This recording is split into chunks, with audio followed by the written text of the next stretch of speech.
Welcome to Compassion Speaks. Here we give a voice to the nonprofits in the community. I'm your host, Ezra Borrego, and today we have Dave Alexander, which is the CEO and principal of the White Mountain Academy for Gifted Individuals. Is that correct? Yes, sir. Okay, well, welcome. Thank you. It's good to have you. Thank you for having me. You bet it.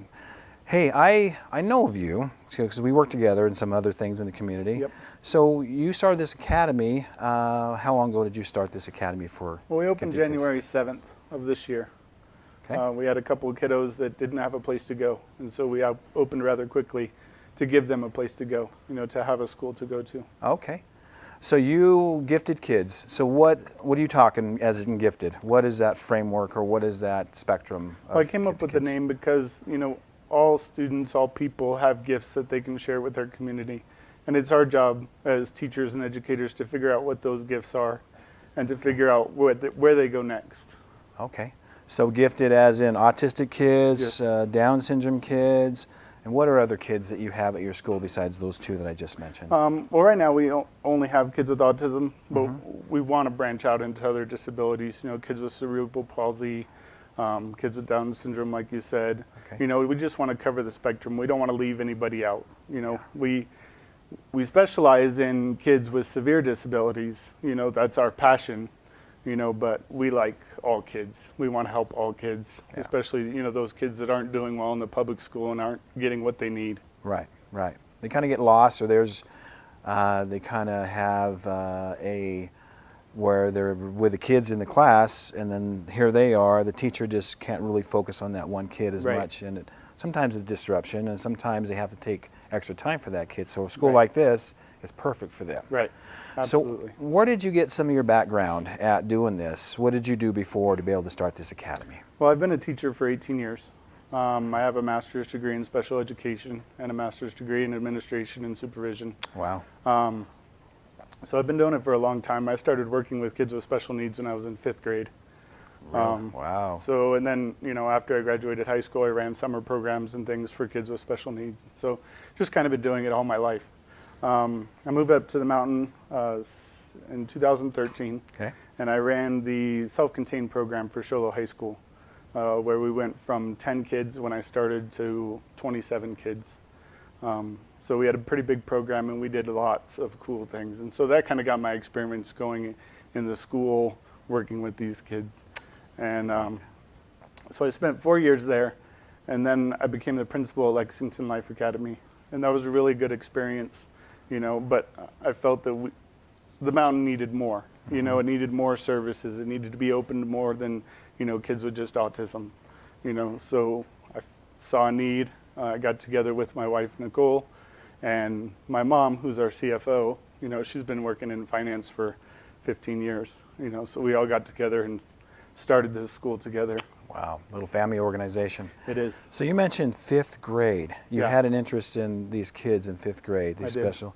So from back then to now, I look at it as more of a mission, more of a calling in your life. Absolutely. Because you just got that draw. It just wasn't a job that you said, oh, I think I want to do that. It's something that you had your heart into for a long time. I knew I wanted to be a teacher in 5th grade.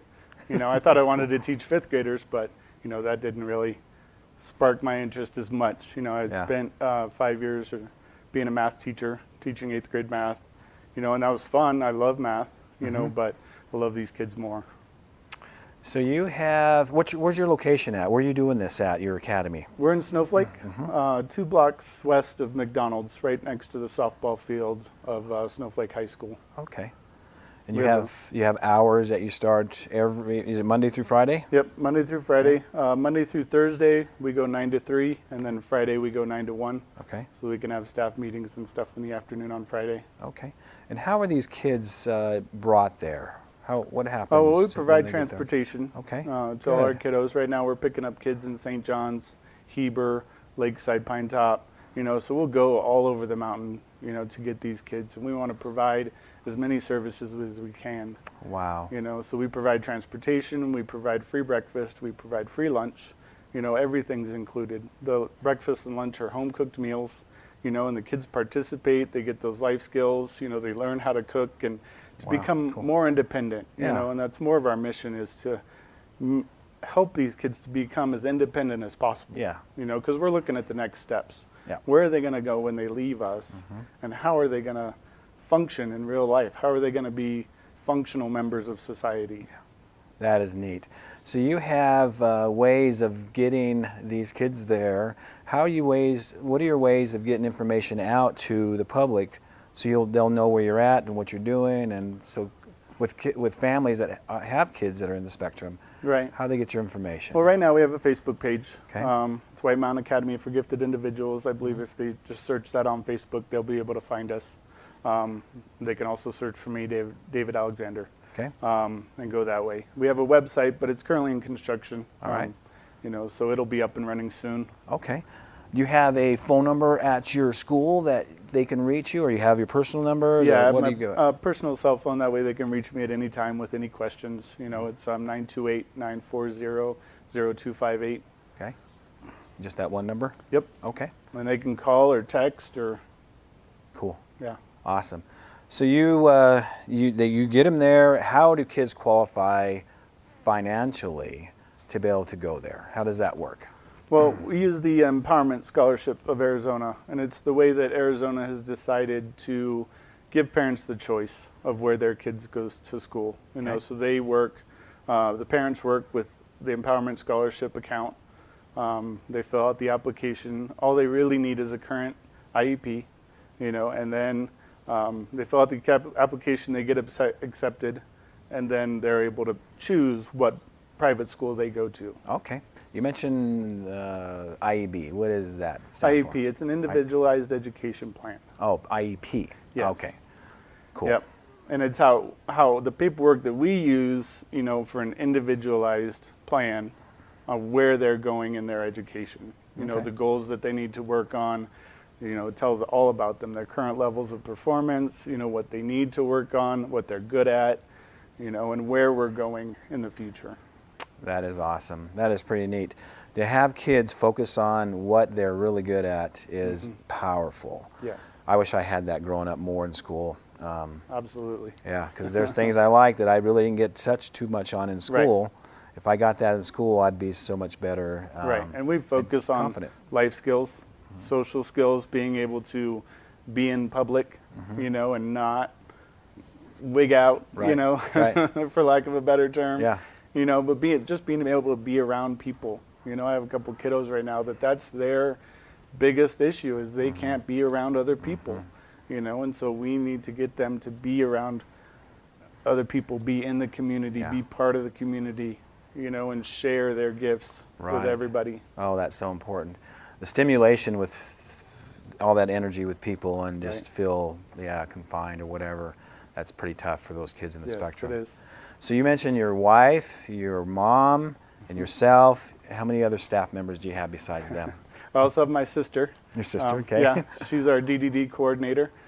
She's been working with DDD adults for 10 to 15 years, Okay. For a long time. And so I brought her in to run that side of it, so we can cool. work with DDD, which is the Department of Developmental Disabilities. Right.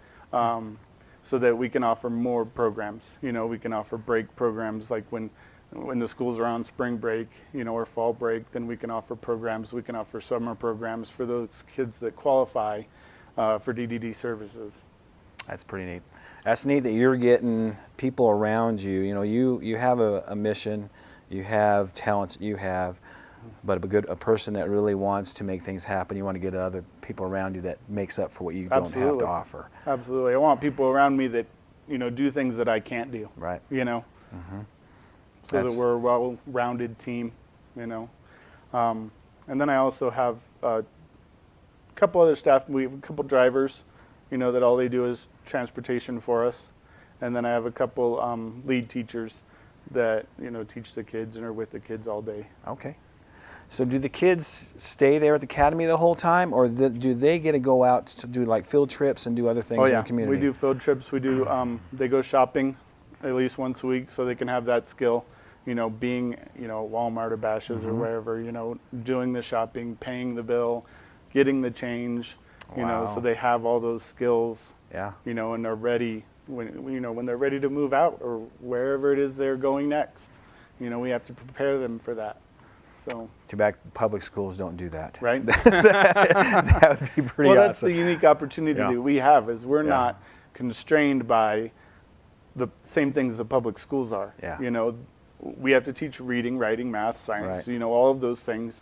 But we do that, incorporate that into the life skills and social skills and things that we're teaching. You know, so it's real life applications. Right, right. You know, we like to think of our place as a safe place that Yeah. they can practice real life experiences so that when they're ready to join the community, when they're old, you know, and graduate high school, they have a place. They have things that they can do. They have skills, you know, where they can get a job, Right, you know, things like that. right. So what do you do to help them with relationships with each other and also relationships with the public? Because I work with special needs kids, of course, also. The public, sometimes they don't quite understand. They feel afraid, they feel uncomfortable. How do you help the kids not to really take that personal or do their best when they see that happening? Do you have any kind of programs with that, with the kids? Just teaching them, you know, that not everybody understands, Right, you know, the things that are happening with us and the things that we do. You know, but we try and get them out into the community as much as possible so that not only they have those experiences, but the community as well has those experiences. yeah. You know, a lot of the kids with special needs, they're so loving. They're Yes. so just, they know compassion. They want to hug everybody, a lot of them do, Right. but some don't want to be hugged at all. Right, right. You You know, got to you really gotta get to know. know the kids, you know? Yeah. You know, people tell me all the time, well, you've been doing this for a long time. You must be an expert in, you know, these things. No, I'm not. You know, because I have not met every kid. Right. You know, Yeah, every no, I kid know. is different. They're Yeah. just like people. Yeah. You know, and you talk to them like people. You know, you don't baby them. You don't. Right. You know, a lot of kids are spoiled. You know, and so we got to get them to do things that they don't want to do. You know, a lot of them are teenagers. They act like teenagers. Yeah. You know, so you have those same kind of problems. You know, that you got to work through. You know, they don't want to work all the time, Right. but they Right. need to. Yeah. Sometimes parents, us as people, we try to protect those that aren't quite in the same realm as everybody else, and we Right. want to overprotect them, and it is a detriment to them, isn't it? Sometimes, yeah.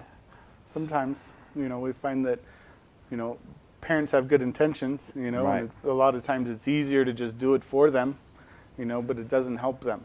Right. You know, it doesn't help these kids. And so that's our job, is Yeah. to get these kids to where they will do things. And, you know, we make them do things, you know, but it's in a loving way, it's in a compassionate way. Yeah. You know, we teach them. That's awesome. That's Yeah. pretty cool. So we're going to take a break a little bit, Dave, and we're going to come back and talk about some other things. That's things that you do at your school, what some of your goals are, your future goals, how big you want this school to get. Right. And so we'll talk about that when we come back. So stay tuned. We'll be back in just a little bit. Welcome back to Compassion Speaks. Today I have Dave Alexander with the White Mountain Academy for Gifted Individuals, and we're just talking about some of the things we're doing with your academy earlier, and I'd like to get a little bit more into some of the goals that you have, some things that you have in the future, Right. and some things you'd like to see happen with the academy. Right. We have a couple big projects that we're working on. You know, the weather's warming up, and so we want to put a garden in place so the kids learn how to grow their own food, you know, and can their own food, and, you know, things like that. We have a little building out back that was the original farmhouse. You know, it was built in 1929, and it needs some renovation. Yeah. You know, and so we're hoping to work on that this summer. But I want to turn it into our music studio, our music Oh, wow. room, you know, so we can have music therapy and music lessons and things like that.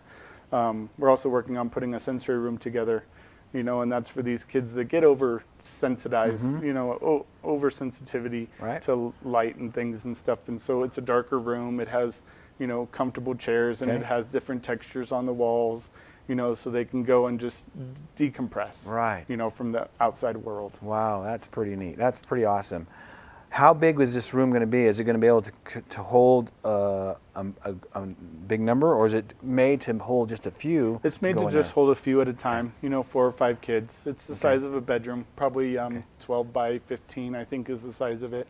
You know, so it's a little space, but it gives them a chance to decompress and not have all of those things coming in from Right.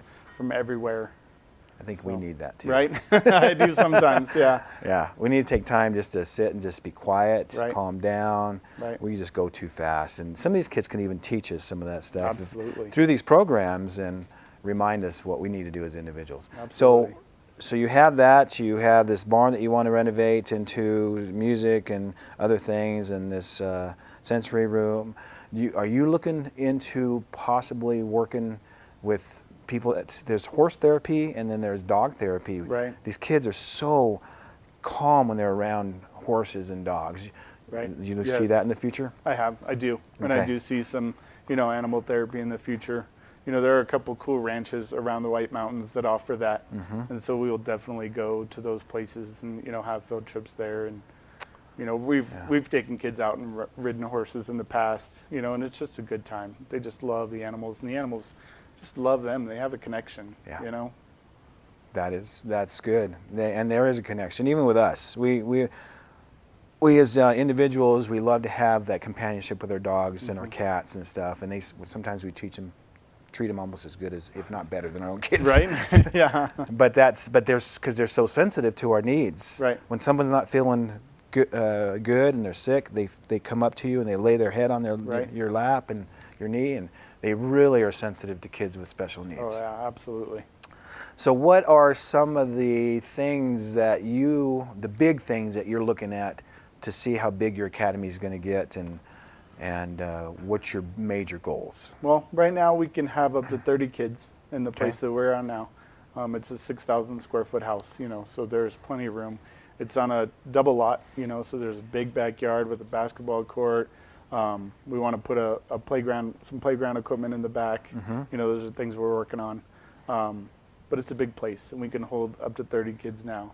My eventual goal, 5 years down the road, is to actually build a school, just custom built for these kids. Yeah. Where we have 100 kids there, and we can just offer, anything. Right. Right now it's based on the individual kid. Whatever the individual kid needs is what we're going to provide. That's pretty cool. So how many kids you have now, and how much room? You said up to 30 right now. Right.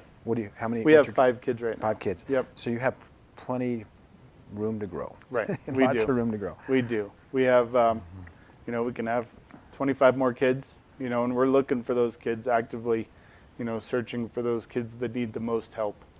Like I said earlier, we specialize in those kids with severe disabilities, but we'll take anybody that needs more help than what they're getting right now. Good. So your staff, no one just can go in there and start working at your place. What does it take for a person to become part of your staff? Well, they have to go through background checks. They have to be qualified in the thing. We'll be looking for certain people. Once we get the students there and we get a little bigger, I'll be looking for a physical therapist and an occupational therapist and a speech therapist, so that we can offer those kind of things as well. Right now we currently have a CNA on staff. Okay. So if we need to take care of, kids with more severe special needs or health problems, we can do that. Right. Good. I'm sure you have your first aid kits, everything that qualifies you to be able to school. So absolutely. I'm sure there'll be people thinking about all this as they get ready to call you and try to find your website, and because they want their kid to be safe, and they want them to be a great environment and people that care. Right. That's the biggest thing. People that really care about these kids is huge. And that's our main goal. I've always cared about these kids. Yeah. I've always loved working with them. It's a fun job to me, to be with these kids and to work with these kids. It's amazing. It's an amazing job to have. It is. So you and I work together on the White Mountain Autism Academy. Yes. And so I see you perform, so you do really well with the kids. And we have some things. Next month is the Autism Month. Yeah. And it's blue, the color's blue, and we have activities next month with the White Mountain Autism Academy. Foundation. Yes. That's what it is. No, I got Academy from you. So it is the foundation. So it is a foundation, and we do raise money with the foundation to do things for the kids. Right. One of our fundraisers that we're going to be doing next month on April 6th. You want to talk a little bit about that? Yeah, the spaghetti dinner. Yeah, it's always been a big fundraiser for us, and we're trying to make it more so a fundraiser. We have a silent auction there where we raffle off different desserts and different things like that. Last year was a big hit. And so this year we kind of want to grow that and, grow the spaghetti dinner into more of a fundraiser so that we can offer kids activities, Right. in the summer and things. We take them fishing, Yeah. take them different places, we have barbecue for them and things like that. So. Yeah. And the last 4 years, it's the 5th annual, the last 4 years, Red Devil Pizza Yes. has been Red Devil, the Yes. restaurant up there It's in a Pine good Top. dinner. They donate all the stuff for us, Right. which is incredible. Yep. Thank you, Red Devil Yes, Restaurant, thank for you. doing that. They're pretty awesome, very caring people. So that has been going on for a while. Kids with the families are invited to come, and we invite all the public to come and just see what we do, to be a Right. part of this, to give back, and it's good food. Yeah, it's a good way for the community to give back to these kids Yeah. and adults, Yeah. that have special needs. Yeah. Then we have other things going on that's throughout the year with the Autism Foundation. We have the fishing derby, and you've been a part of that at times. Yes, that was a lot of fun last year. And where did we do it at last year? You remember? Was it Oak? Lazy Oaks? Lazy Oaks. Lazy over Oaks, at, yes. Over at Rainbow Lake. Yeah, and just to see the smiles on these kids' faces when they catch a fish, Yeah. just something simple as that, catching a fish. It's just amazing to see their eyes light up and they smile and we're laughing. It's just a really good time. It is. And then we also have a disc golf tournament that we do, and that's one of our big fundraisers that happens. Right, and that's just getting bigger and bigger every year. It's awesome to see. And we get the kids involved with that also. Yep. And they have little scholarships where they go and they play for free, and they go with either an amateur or a pro Right. to go out there with them. And some of those kids are pretty good. Yeah, they are.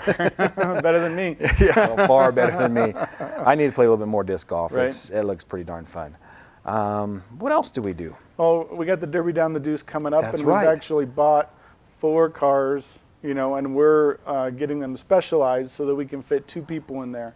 And that's, a person that works with kids with special needs, and then a kid with special needs or an adult with special needs also riding in the car going down the Deuce.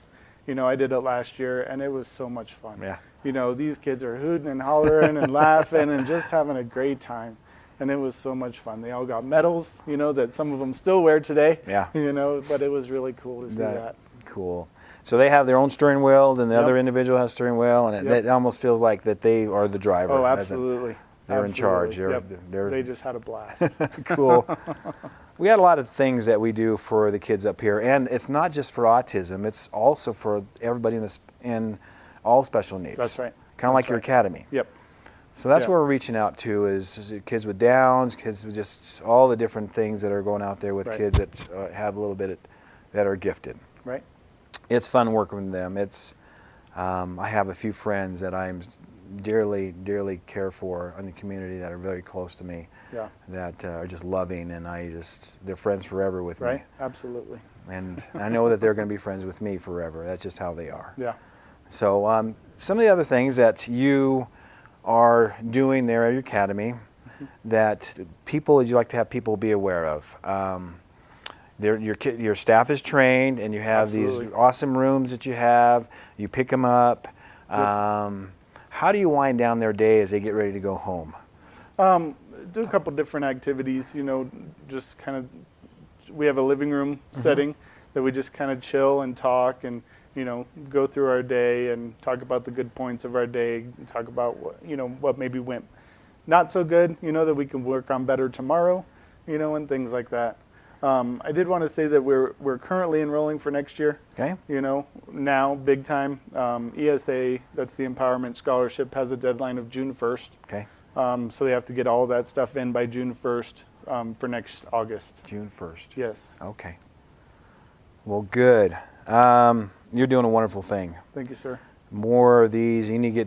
People need to find out about this, because there's a lot of people that are kind of lost in the shuffle and don't Right. know where to go. Right. Sometimes they don't have social media. Sometimes they need to get aware of these things. Right. And word of mouth is a big thing. A kid with special needs, or a family with a kid with special needs, let them know we're here. Yeah. Because we're here to help as much as we can. We don't just do school things. We're Yeah. involved in their lives and trying to make them more independent, Right. you know, because they're not always going to be in the family. You know, things happen. Right. People get older, they get sick, Yeah. you know. Yeah. So we have to give these kids as much as we can so that they become as independent as possible. Right. So there's a term that they use, I don't know if it's called, not washed out. What is it when they get 18 years old and older that they get lost in the shuffle? Right. What is that? What's I the don't know term what for that that? term is. So anyways, those kids get lost. Yeah, they do. And so, they but when fall you, through the cracks, and, you know, so. so your skills that you teach is to help them go shopping, maybe help to go get a job. Right. How to do their laundry, how to cook a meal, you know, we're teaching all of that stuff. So right now you have those that are really struggling with autism. Yeah. Then you have some that are high functioning, and those that are be coming into your school, those can you really teach to go get a job Oh, and absolutely. to be able to get independent We'll in their work, lives you know, more. anything that the kid needs is what we're going to do. We can have partnerships with NPC if they want to go to college, you know, and go that route. There's just anything the kid needs, anything the kid wants to do, wherever their gifts are, that's what we're going to pursue. That is pretty neat. I'm glad you came, Dave, and to be able to talk a little bit about more your academy, what you're doing, and Thank you. I wish you the appreciate best, having and me. you got my support, and I'll spread the word as much as I can. All right, thank you, sir. And thank you for tuning again in today's episode with Compassion Speaks, and we'll see you next month with another episode, and we'll welcome you back. Thank you for tuning in.